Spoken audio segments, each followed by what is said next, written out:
Welcome everyone to this event, which is one in a series of conversations led by Alastair Niven, co-chair of the ESU Events Committee for the English-Speaking Union.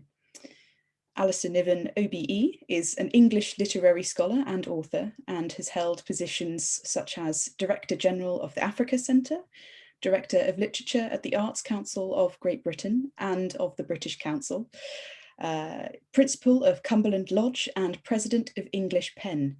He was recently chosen as the recipient of the Benson Medal from the Royal Society of Literature, which he was awarded for his exceptional contribution to literature. Tonight, we are delighted to be joined by Matthew Rycroft CBE, Permanent Secretary at the Home Office. Matthew has had a truly distinguished career that has spanned multiple countries and governmental organisations, and we are honoured to be hosting him tonight to hear his thoughts on the challenges of working on immigration, crime, and many other contentious issues. Matthew joined the Foreign and Commonwealth Office in 1989. After a few months at the UN in Geneva and then on the NATO desk in London, he spent 4 years in the British Embassy in Paris. Later, Matthew headed the political section of the Eastern Adriatic Department at the FCO, a role which saw him serve as a member of the British deputation to the 1995 Dayton Accord. After 2 years spent in the FCO's policy planning staff, Matthew joined the British Embassy in Washington, where he served for 4 years. Matthew was then appointed Private Secretary to Tony Blair and was made a CBE during his time at Downing Street. From 2005 until 2008, Matthew served as ambassador to Bosnia and Herzegovina. He was then appointed EU Director at the FCO and soon after became Chief Operating Officer. He was appointed the Permanent Representative to the United Nations in 2015. After 2 years spent as Permanent Secretary at the Department for International Development, Matthew was appointed to his current role as Permanent Secretary at the Home Office. As the most senior civil servant in one of the most complex and controversial departments, we are honoured to be hearing from the very inside of government on how some of the most difficult matters of the day are dealt with at the highest level. So without further ado, I shall pass over to Alastair to begin what is sure to be a thoroughly engaging conversation. Sophia, thank you so much for that introduction. Very elegantly done. Thank you very much indeed. It's much appreciated. And I will just remind participants that this session is being recorded. So some people, alas, will not have been able to make the new time following the adjustment, and they will be able to catch up, of course, later. Matthew, it's really nice to see you again. I was recalling just when we were sort of preparing for this a moment ago that the last time I saw you was when I was down at Cumberland Lodge, which is a big conference centre occupying a historic house in the middle of Windsor Great Park.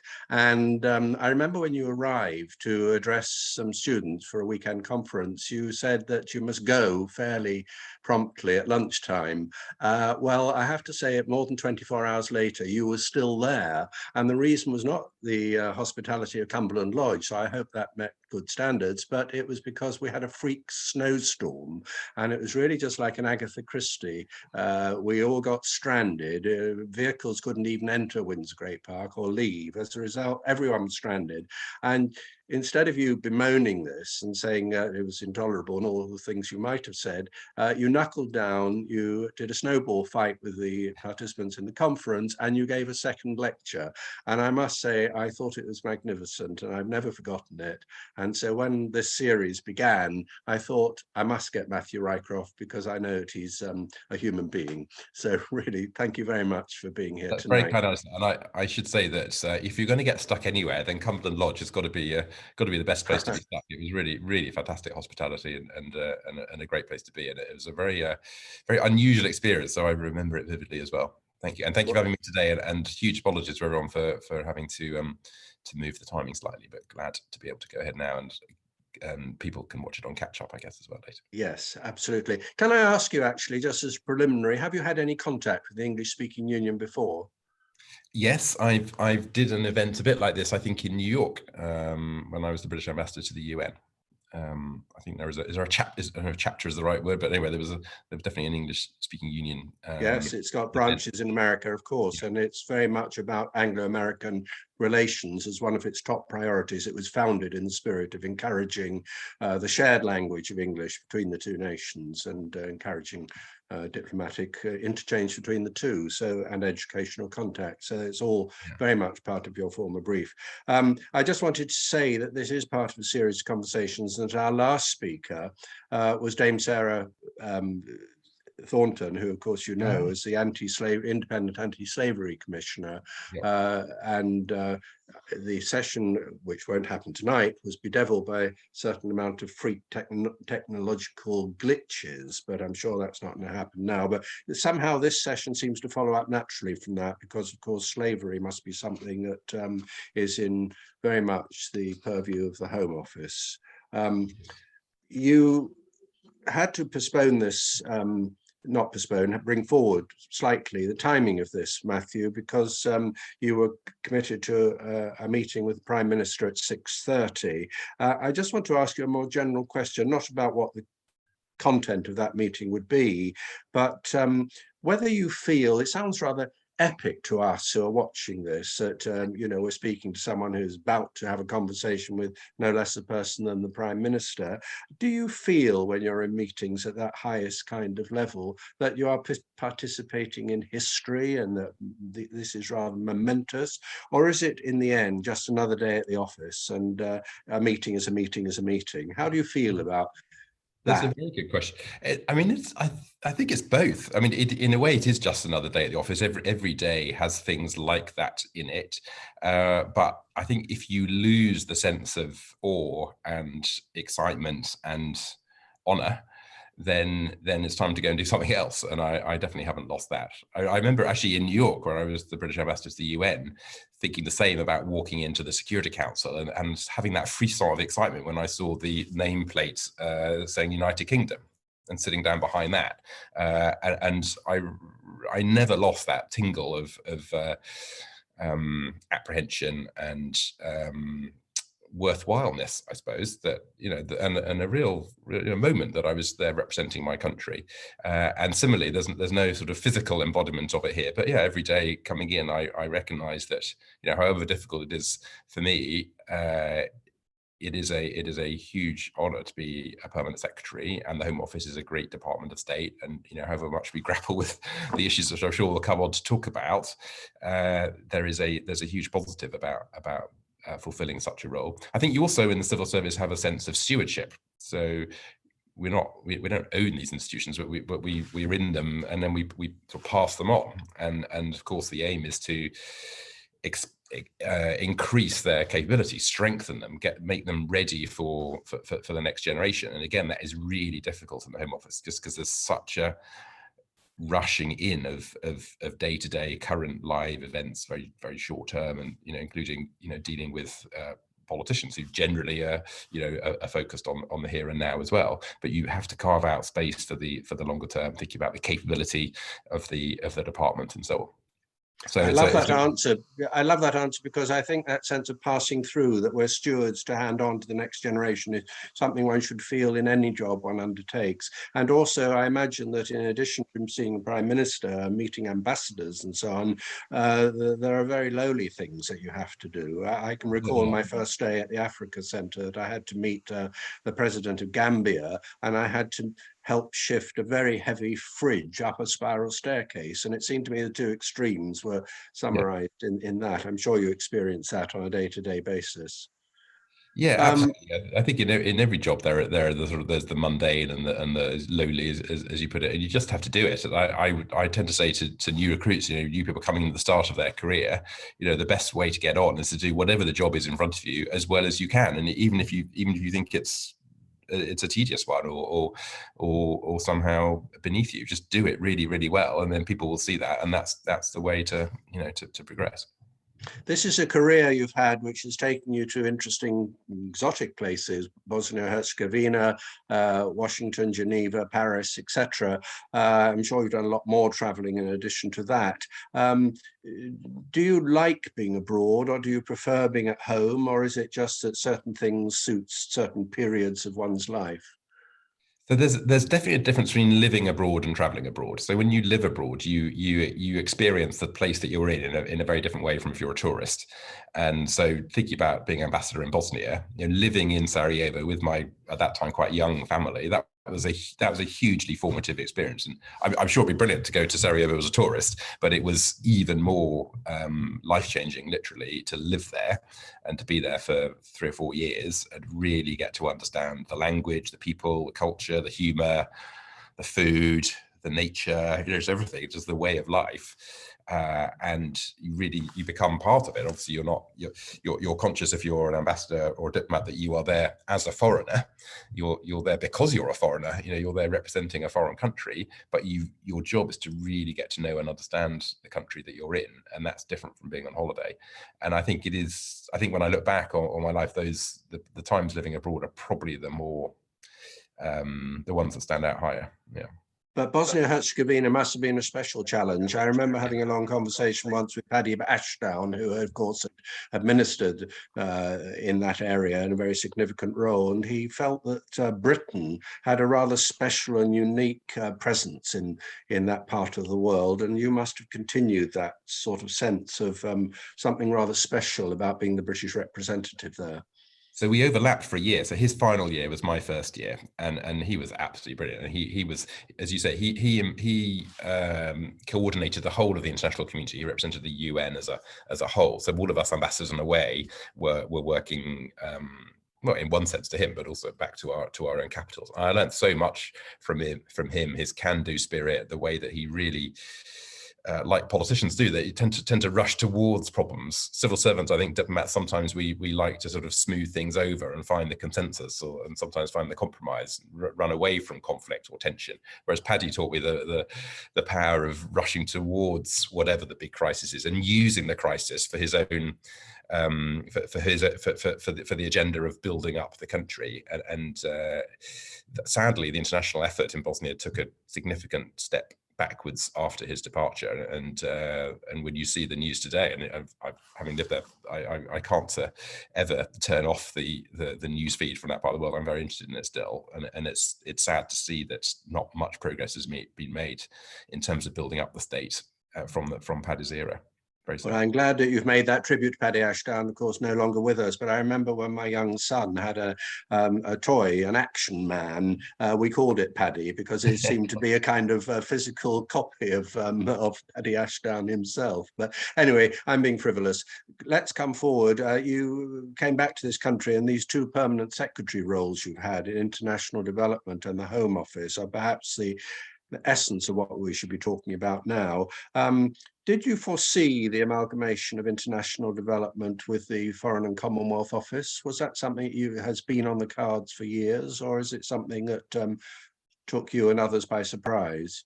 It had definitely been on the cards, and I think when I was in New York, Boris Johnson became the Foreign Secretary, and it was quite clear from his visits to New York that he personally was interested in a closer relationship with DFID. I had never actually worked in DFID until I became Permanent Secretary there, but I had worked very closely with it, particularly in Bosnia and in some of my London jobs, and actually then, of course, in New York, where the UN does a huge amount of international development, and we agreed the Sustainable Development Goals in my first year there. So from my perspective, going to DFID was a natural thing to do from the Foreign Office, but the spectre of a merger was hanging over us, and from a DFID point of view, that was, broadly speaking, seen by most people as pretty negative. It was a threat hanging over us rather than as an opportunity. Whereas in the Foreign Office, I think they very much saw it as an opportunity. And what I tried to do as Permanent Secretary at DFID was to align the two, so that DFID was not a separate sort of NGO type organisation, albeit funded by the British taxpayer, but that its presence in the civil service, in Whitehall, in government, was a part and parcel of what it was. And I thought that was an important positioning for the department, and if successful, might have prevented a merger, actually, because it might have demonstrated you didn't need to get a merger in order to get the things that the politicians wanted, which was greater alignment, greater sort of foreign policy influence over how the aid budget is being spent, and so on. Well, the jury's out, I think, on whether it's been a successful move or not. I think people are still making up their minds, but certainly most of the people I know in the development world were very suspicious of it when it happened. So I'm not sure they're quite so suspicious now, but we'll see where it goes. But you've certainly handled two very big hot potatoes, because international development is often subject to criticism because people feel that what funds are available in this country should largely be spent for this country and within the country. So there are always critics of those who see it spent elsewhere in the world. And of course, coming to the Home Office, there can hardly be in some ways a more difficult civil service job to take on. I wonder whether you approached it with excitement or with a considerable degree of nervousness. Well, to be honest, I didn't have any time to consider it with anything because the gap between hearing that I was going to the Home Office and starting here was a small number of days. It wasn't a normal civil service run-up where, certainly in the Foreign Office, I was used to having best part of a year to know between certainly getting an overseas posting and going on that posting, actually quite often more than a year, so that you have time to do the language training, for instance. And I think when I was in New York and came back to DFID, I had a few months to get ready, but when I was moved from DFID to the Home Office, it was a matter of days, and it was all a rush. It was all a bit sudden. Of course, I was taking over from someone who had resigned in some fairly spectacular circumstances. There was a vacancy that needed to be filled quickly, so it wasn't. I don't think it was on anyone's talent management to move me into the Home Office at that point. So it was a bit of a surprise, and it wasn't connected to the merger of DFID and FCO, because at that time the merger hadn't happened and hadn't been announced or anything. So we've been planning for it, just to go back to the previous question, but we hadn't it hadn't been decided. So I essentially turned up here with no notice and had to be up to speed with the fascinating subjects that the Home Office does and the personalities of the people here, the culture of the department, and then work out how to do the role once I started doing it, to be totally honest. Well, this is not intended in any way to be an awkward question, but I mean, is it healthy for the good governance of the country that people take up jobs like that at short notice with virtually no preparation? I'm thinking especially at the ministerial level as well as the civil service one, because someone is one day in charge of, let's say, the vaccination rollout, and the next day they're in charge of pensions or something like that. How can they be an expert on things that they're required to legislate for? Well, they can't be, is the short answer. And I think overall in the civil service, we have these sorts of moves much less often. But you're right, ministers have this the whole time. Reshuffles by their definition are done, usually in a day, and people have no notice. Obviously, there's speculation sometimes, but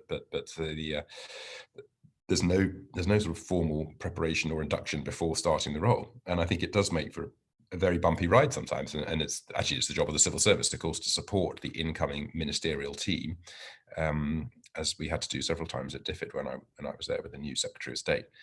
So for civil servants, I think we have a very strong support culture, and I was surrounded by people when I started this job who did know this department inside out.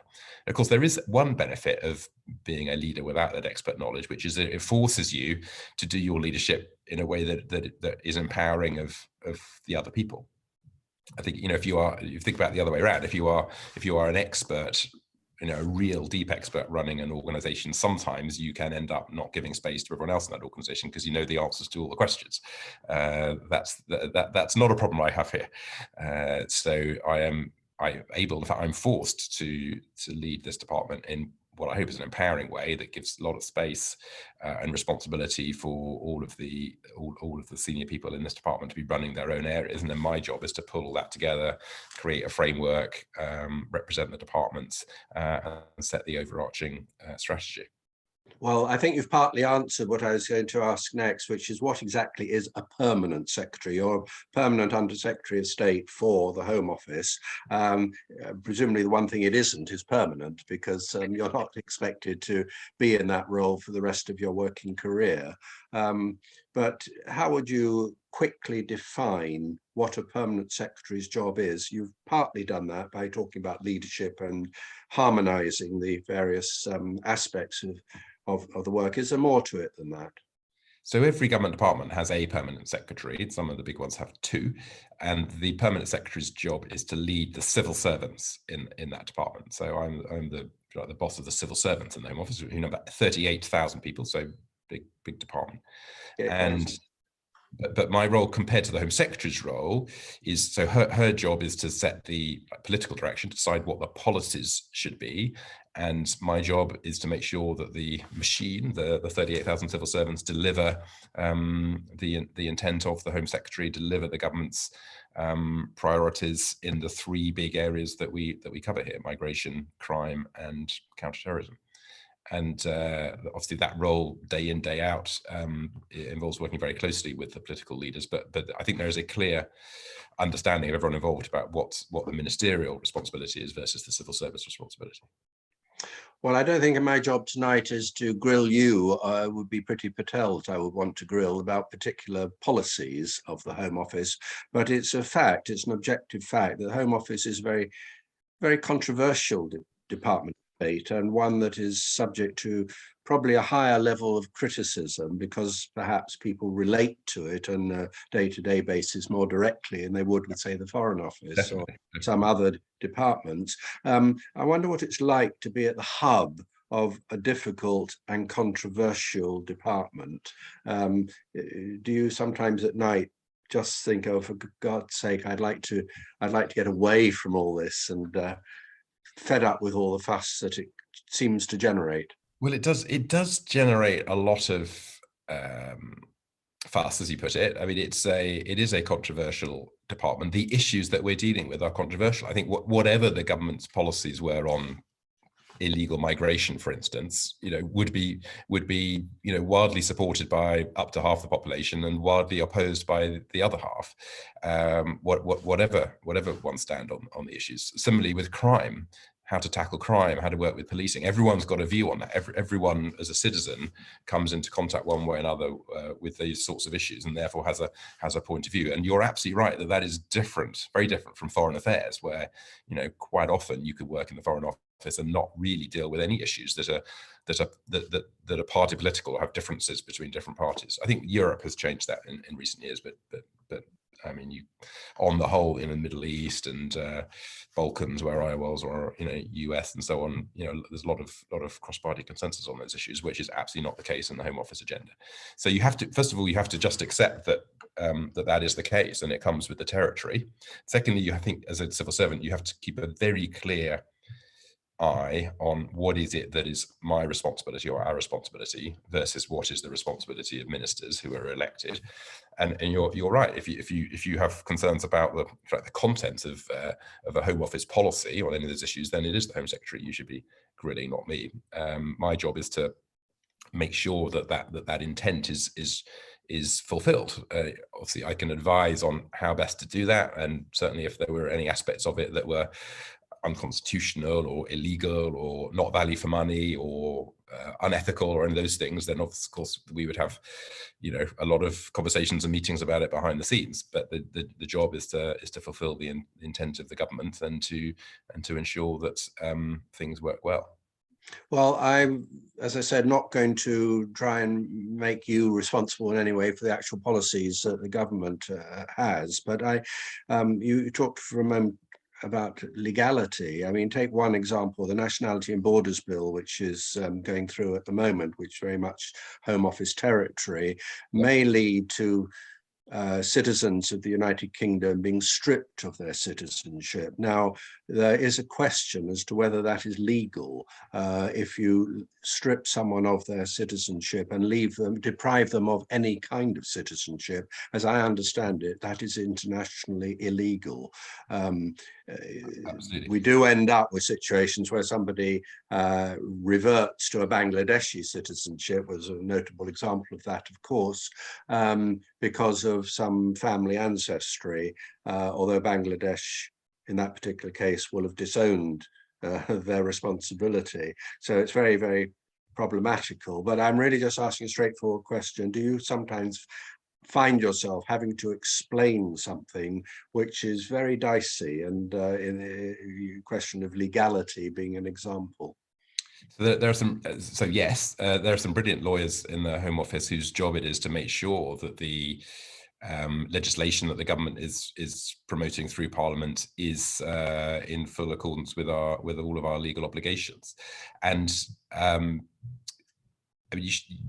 don't believe everything you read in the papers, basically. So there is a new power in the Nationality and Borders Bill in relation to citizenship, but it's not to allow anyone's citizenship to be stripped that cannot already be stripped. It's only about the very precise way in which that person is told about the Home Secretary's decision to strip them of their citizenship. So at the moment, they have to be told, and if they're not told, essentially, then the stripping doesn't have any force. And there are circumstances, very exceptional circumstances. We're talking about terrorists here, or people who are fighting on a foreign battlefield. There are, in one or two very specific circumstances, the possibility that it's not that the Home Office is unable to tell that person that their citizenship is being stripped. So that's almost a little loophole that is being closed through that provision. But there has been a lot of noise about it as if it was a much bigger change, which actually it isn't. You mentioned the role of the legal advisors. They must be very crucial, because you find yourself, I'm sure, in many circumstances having to explain a policy, which is not your responsibility to have adopted the policy in the first instance. It is your responsibility to try and that of your colleagues to explain it, so that we, the ordinary citizens, can really understand what it is that is being proposed. That must be very difficult. It must be very important that you're well advised legally. Absolutely, it is. Again, going back to what I was saying earlier about expertise, I'm not a lawyer, but I've obviously worked very closely with lawyers, especially international lawyers in my case, and similarly, I'm not a communications person, but I've worked closely with comms experts, and you could think similarly about other types of expertise that you need in decision making. You need expertise on the equality impact of any policy or operation. I don't have that myself, but I work with people who do, and it's the leadership role is pulling all of that together, making sure that the right advice is there. Or the finances, I'm not an accountant, but I need to know that the money aspects of what's being proposed all add up as well. So yeah, multiple examples of relying on expertise rather than always having it myself. Do you sometimes feel a tension in yourself between what you personally believe? I'm not going to explore which way you vote or anything like that, but you're a man of moral principle. I'm sure you have your own strong views on things, which may from time to time clash with the views of the policy of the government or the particular views of a minister. I'm not trying to personalize this at the moment with the current Home Secretary, but in principle, can there be moments when you're tested almost to the limit as a civil servant in having to speak up for policies that privately you would never countenance or think were the right ones? So I think every civil servant has examples of this sort of thing, and I certainly do. And again, you have to remind yourself, or them, if they're a colleague who come to you with a concern, you have to remind yourself, we are not elected as civil servants. This government, all governments and all democracies are elected by the people. Most of their policies are in their manifesto, so sometimes things come along which are a surprise or go further than you're expecting, or are responding to events which hadn't previously happened. But on the whole, the direction of travel is pretty clear at an election, and it's a choice for the British people. And our job is to help that government fulfil those policies in the best possible way. And so I think you have to remind yourself that you're not elected. It's tricky though, because to be a good civil servant, to want to be a civil servant at all, in fact, you've got to want to be interested in public policy. So you can't be sort of so neutral that you don't care one way or the other about anything. Can't be a person without views, of course. Exactly. You've actually, not just at the moment with various policies going through the Home Office that some people would think are wrong and others would passionately advocate as right. Yeah. But at various points in your career, I think you've had difficult issues to present. And it's not just under Conservative administrations. Under Tony Blair as Prime Minister, you were at the hub of the Iraq crisis, 2003 and so on. And I think at that time, you must have had moments when you were sort of making a private judgment as to whether you were speaking up for something which you might critique in private. Absolutely. And look, at the end of the day, if you are a civil servant who really feels as though you are unable to fulfill your role, then, you know, in extremis, you need to resign. And of course, you know, I have colleagues who have resigned. I think before that, there are lots of other things that you can do though. And one of them is you can try and move to another role. And before that, you can try and influence the policy that you are involved in. And that's, of course, you know, what you try to do if you're a civil servant, whether you're working, as I was in that era, in Downing Street or in a government department. And you have responsibility to try to make the policies as good as they can possibly be. But you have to accept sometimes the starting point of your political leaders is not the same as your own. And you just have to accept that. And if you're not prepared to do that, then you're not cut out to be a civil servant in the British system. You know, in the American system, you're in the wrong role. Yes, and you can only really resign once, and you've made the gesture, but then you're gone, and you have no influence over what's going to happen after you've gone. To amend what it was you resigned about. So that's, but I wondered whether you feel you're on duty 24 hours a day. I mean, I know you personally work very hard. Is there any opportunity to not to work, to, you know, to switch off, or are you always at ministerial beck and call? I mean, that changes in different roles, but you are basically always, once you become senior, you are basically always on duty. I remember discovering that for the first time actually when I was in Sarajevo. So when I was the British ambassador there, I remember a weekend early on in my time where I thought that it was the weekend, and therefore that I was just being Matthew Rycroft, going for a walk in town with my young daughters. But for every person who I bumped into in town, or everyone who recognised me, I was the British ambassador. And that was quite an important lesson, that it doesn't matter what's going on in my head, what's going on in their heads is that I'm the British ambassador. So, and the press is very easy to pounce on any kind of apparent taking the eye off the ball. I think of this guy who's just been criticised for watching a cricket match 2 or 3 days before the Afghan exodus. You've got to be very careful about that. But equally, I think, especially if you're on one of those outward-facing roles as you are as an ambassador, you can definitely sort of play with that, not in a Machiavellian way, but you can just bring your persona, bring your personality into your public life, and so, you know, as at that time, you know, the family-related things, you know, doing stuff with children is something that sort of became part of who the British ambassador was at that time, because it was me, and that's what I was doing. I think when you're back in the UK, you're much more of an anonymous civil servant. So, you know, no one, or very few people recognise me in the street these days, and probably don't know or need to know whether you've got a family in the background and all that, which I know you have, but I mean, it's not something particularly relevant to the performance of your work.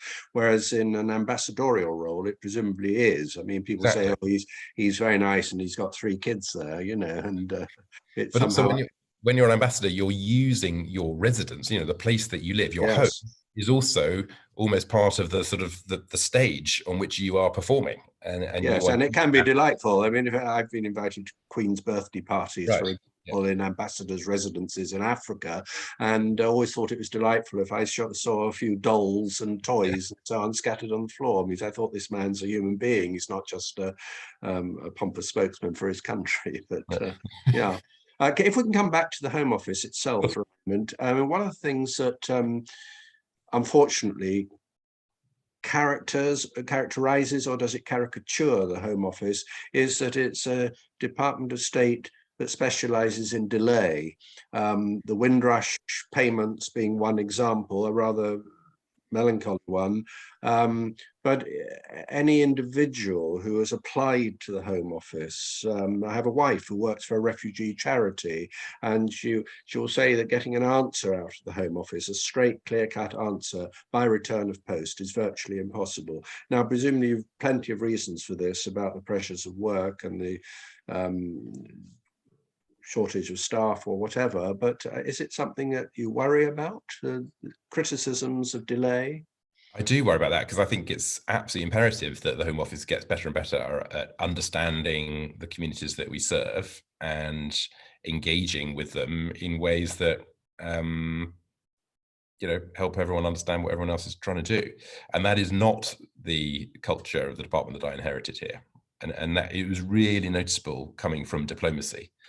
Diplomacy is all about engagement. You can't do diplomacy without not only talking to other people, but actually listening to them, and not just people you agree with already. So really listening to people who are on a different side of an argument, really trying to understand what the common ground might be between us on the one hand and the Russians on the Security Council on another, for instance, or whatever the example is. That is what diplomacy is. Whereas in the Home Office, I think in the past there's been a bit of a sense that we're so under fire, no one likes us, we don't care, that sort of quite defensive culture. And Windrush, in one sense, I think was a consequence of that sort of culture.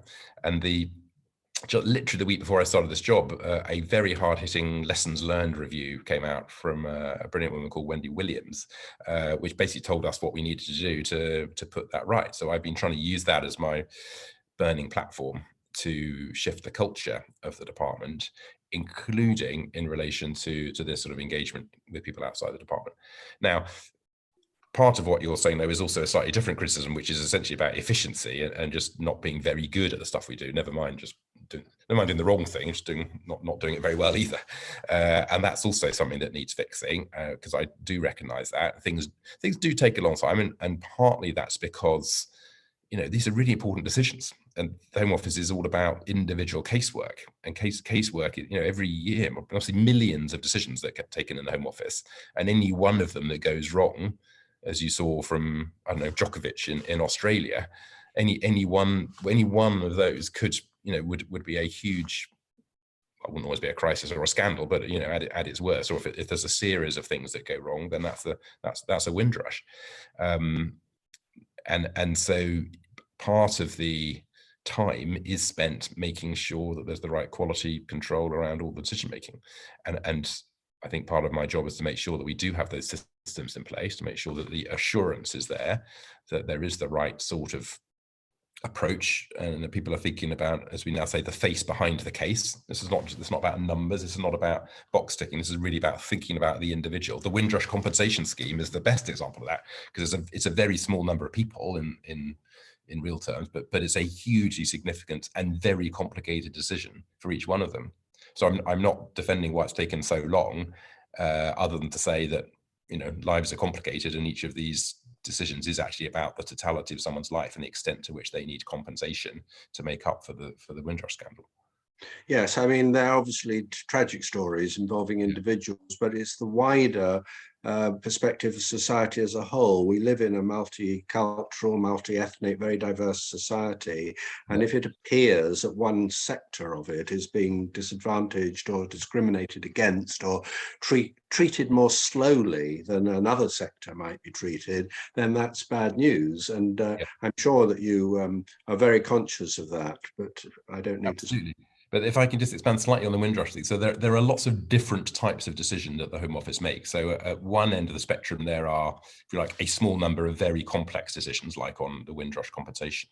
At another end, there are thousands and thousands, millions of really quite straightforward decisions, but they do still need to be got right. So the Passport Office is part of the Home Office. So if you're British and you need a new passport or whatever, that's a Home Office issue.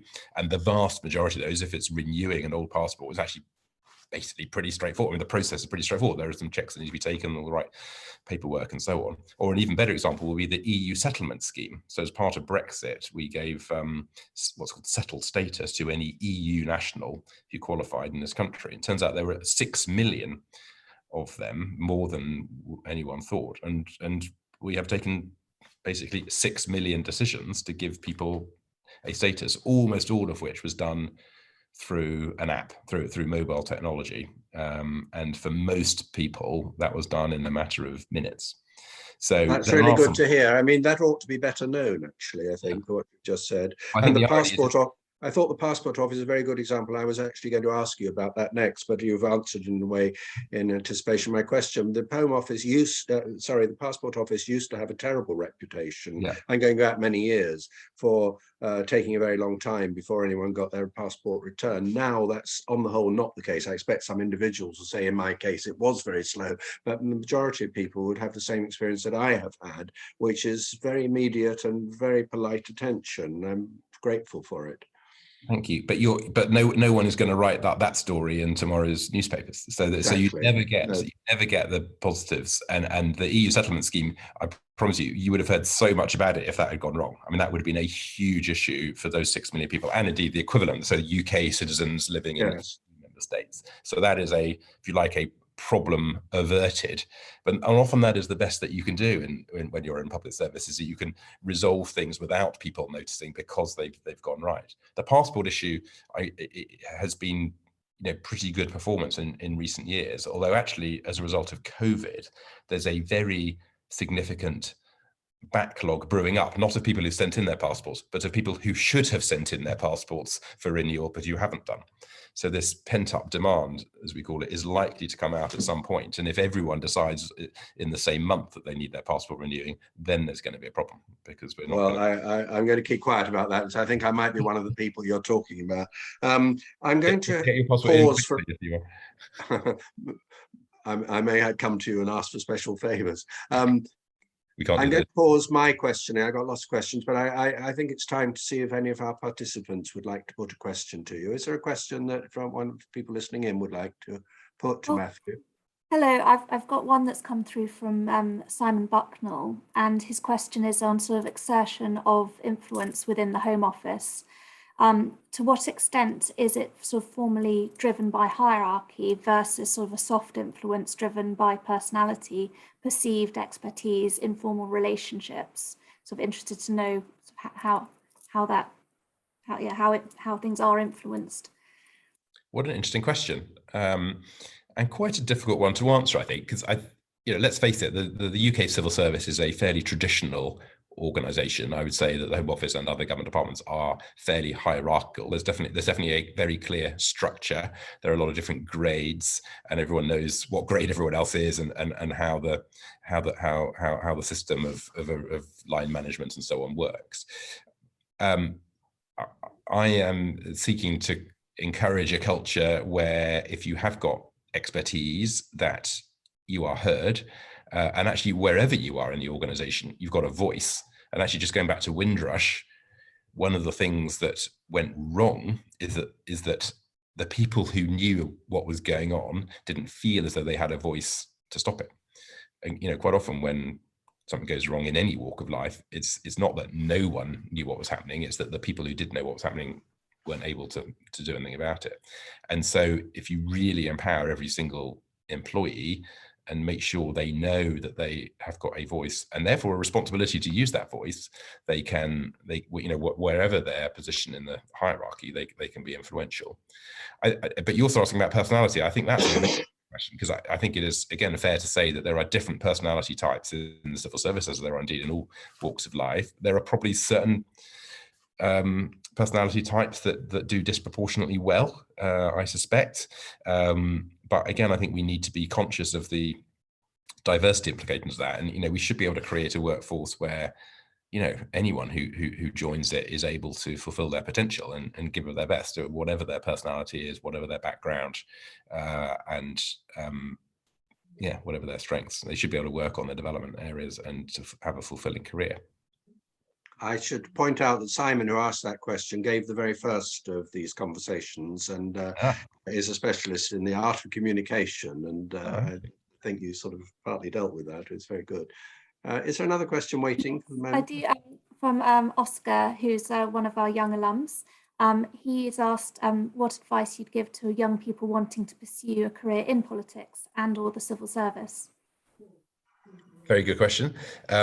So if you are British and interested in the civil service, then the best thing to do is to apply for one of the fast streams. There are lots of different ways into the civil service. There's a generalized fast stream, but there are lots of other routes as well. So if you are, I don't know, a statistician or an analyst or an economist, there are different routes for those professions. But I mean, I think my advice is don't worry too much about those, just apply. And then if you get in, then you can shape your career depending on the things that you're good at and that you like doing. If you want to go into politics, I'm probably less good person to ask. I think probably my advice would be to do something else first. And that could be the civil service. There are civil servants who've gone on to be politicians, or it could be something else in business or something, and then go into politics later. But that's my personal advice, just looking at the way that some political careers pan out. This is a rather loaded follow-up to your answer about the civil service, but does it help if you've been to Oxford or Cambridge? It definitely used to. I mean, definitely in my generation, but that's shifting, and there's a very significant effort underway now to ensure that we are attracting people from all different walks of life, all different communities, that we go above and beyond whenever we're seeking into underrepresented groups, including Black, Asian and minority ethnic groups. And that involves, disproportionate action in certain, universities and colleges and so on in certain parts of the country. So there's a lot further to go on that, and probably if I'm not up to date with this year's figures, but I suspect that Oxford and Cambridge are probably still overrepresented, but less overrepresented than they were in my generation. I mean, one thing you can presume from a university education is a certain degree of articulacy is bestowed on the person who's been through that particular system. I was thinking back to Windrush. One of the problems was the lack of articulacy. A lot of people who don't have a lot of education, but who've suffered in human terms very considerably, just didn't know how to put their case, and it wasn't put for them for a very long time. Finally, someone like Amelia Gentleman came along and helped articulate it. But it's a great disadvantage, isn't it, in any kind of career trajectory, not to have articulacy as one of your weapons. Absolutely. No, I totally agree with that. And I think sometimes that skews our recruitments. So we end up overlooking some people who've actually got a huge amount of potential because they don't perform that well at interview or whatever it is. So, we are seeing what we could do to compensate for that and to give people encouragement. And then obviously once they are in the civil service, or indeed other employers I'm sure would do something similar, you can then train them up on things, because how you communicate is to some extent trainable. That's another question, Rachel. Yes, I think a follow-up question is about sort of what type of personality or skill sets do well in the civil service. So I would say well, certainly, do you know the Myers-Briggs? There's a sort of personality type thing. Certainly, most of the people who get into the senior bit, not everyone by any means, but just disproportionately, people are. Is it ENTJ? Now I probably won't remember what all those things stand for, but the first one is when I and E is introvert or extrovert. So on the whole, extroverted people do better, but I think you can learn that as someone like me has done. Now, what was the N? I think the N is for intuition rather than sensing. So you tend to be top down in the way you look at data rather than bottom up, which I think that is true as well. Then T is thinking in opposition to F for feeling. So people who are on the whole quite analytical, I think. And then the J is for judging rather than P for perceiving. I can't quite remember what that stands for. But I would say definitely NTJ in the Myers-Briggs. I would say are personality types that seem to do disproportionately well in the civil service. So yeah, an analysis, sort of being able to see different sides, weighing things up, having a good sense of the big picture, as well as the ability to dive down into detail. Those sorts of things, I think, are things that have a lot of weight attached to them. Matthew, looking back to yourself at the age of 21, when you just came out of Oxford and you were looking ahead to where you might be going, did you foresee more or less the kind of career you've had? You thought it will be the civil service, it will be the fast stream, and I hope it will lead to ambassadorships and permanent secretaryships, or was it not like that at all? So it wasn't like that at all. I mean, first of all, I didn't know anyone in the Foreign Office or the Civil Service when I applied, but I was interested in the world. But I mean, it was really not no more than that. So I applied for the Foreign Office fast stream, and was very surprised to get in. And then when I started, I had this huge inferiority complex and didn't think that I would do very well compared to all these other very confident people around me. But I thought I'd just give it a year or so and see what happens. And then I was lucky enough, I did some training and then was on the NATO desk. And then as the very kind introduction from Sophia mentioned, I went to Paris for my first posting, and by the time I'd stay there for 4 years, I was really hooked. So I could see, at that point, that it was going to be a really interesting career. I think I probably would have, at that point, aspired to become an ambassador at some point, but I definitely didn't think about, permanent secretary or anything. Did language skills come quickly to you? Were you fluent in French by the time you went to Paris, or? I'd done German A-level, and then I learned French in the Foreign Office, and then I learned Bosnian later on in my career from scratch to go to Bosnia. But compared to other diplomats, I'm not particularly good at languages, but I was good enough to. And in fact, you read maths at university, didn't you? I did maths and philosophy. And philosophy, yes. Yeah. Well, so philosophy is good training for anything, I think. Yeah, exactly. Yeah. And actually, I think the maths has come in handy. I think I mentioned earlier that I'm not an accountant, but there's quite a lot of financial stuff. You just need to be au fait with it. You need to know roughly, I don't know. You need to know. I will admit to something in public that I've never admitted to before, that I failed my O-level maths 7 times, and I was reduced to writing an appeal to the examiner, please pass me, because otherwise my whole career is going to be wrecked. And that was about the age of 16 or something. And I never did pass it, but I ended up approving budgets at national level within the Arts Council. So there you go. It hasn't held you back. Yeah, well, it should have done. They never found out, I think. Lots more things. I'm just wondering if there's another question in the chat box. Otherwise, I'm going to come back to something about the Home Office. But there's one last one, which is quite a big question, though. Is there an argument for breaking up the present Home Office into smaller coordinated sections? That's a good question. There's an argument. There's definitely an argument for it. Yes. The argument for it would be that the current department is too big, and that the 3 big things that we do, as I mentioned, migration, crime, and countering terrorism and state threats, are separate enough that you could do them separately. But I think the argument in favour is that they do all have something in common. It's all about the resilience of our country. It's about our homeland. It's about the home. It's the Home Office. When you look back over the history, the centuries-long history of the Home Office, you see that basically everything started off in the Home Office, other than foreign. So it was Home Office and Foreign Office, and then I can't remember in what order, but education broke off, and health broke off, agriculture broke off, Scotland, Wales, and Northern Ireland broke off into different offices, and then most recently justice broke off, so the prisons and so on. So in time, the span of what the Home Office does has got smaller, but the number of people doing it has probably got bigger, because the involvement of the department in the lives of the people of this country has probably increased, and the issues are very complex. I mean, in a way, wherever you draw the line matters less than your ability to work across the line, and that's my view on just dealing with bureaucracies in general. So having the ability to work across departmental boundaries is more important than where that particular boundary is. Matthew, we're coming towards the end of this, because I did say, then I'm going to observe it, that we should close within the hour, so you've got your other very important commitments. But you've mentioned migration, crime, and terrorism as the kind of cornerstones of the current work of the Home Office.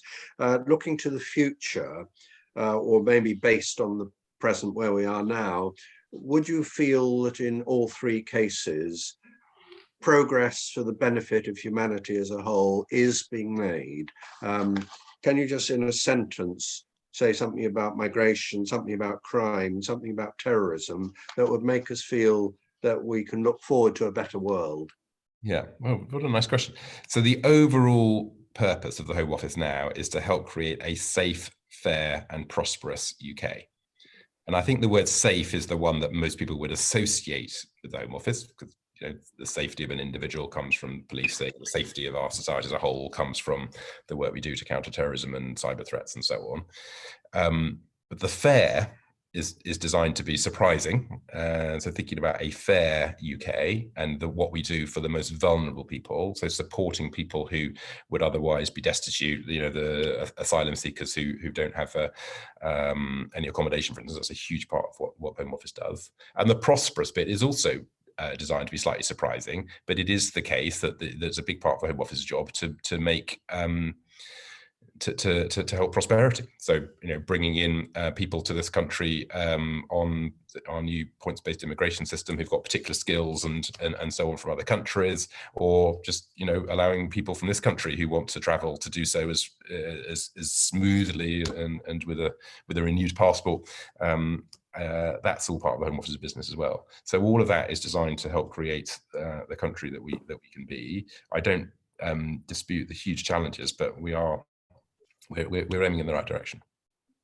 Well, Matthew, I'm sure what you've done today is not only put a human face on many aspects of the Home Office that people perhaps didn't understand before, but I hope that because we do have young participants, and there'll be many more of them who see the recording of this in times to come, and it will of course be watched in other countries too, that many young people will feel encouraged perhaps to try and follow your path and see the value of becoming a civil servant and how important it is to the smooth governance and the smooth running of a successful country. So I thank you very much for being a kind of role model for some of the people who've been tuning in with us this evening. I want to also, this has been arranged for quite a while now, and to say how very grateful we are to you. It's part of a series of conversations. We'll be announcing more speakers shortly, but we're very lucky that we seem in the English Speaking Union to have access to people at your level, and you're prepared to come and speak in a very down-to-earth, practical, but also upbeat way, so that we can all feel the better for having heard you. I really appreciate it, and I'm sure I speak for Jane Easton, the Director General of the English Speaking Union, and for everyone involved with the ESU, in thanking you very, very much indeed for giving up your time in what I know has been a very busy day.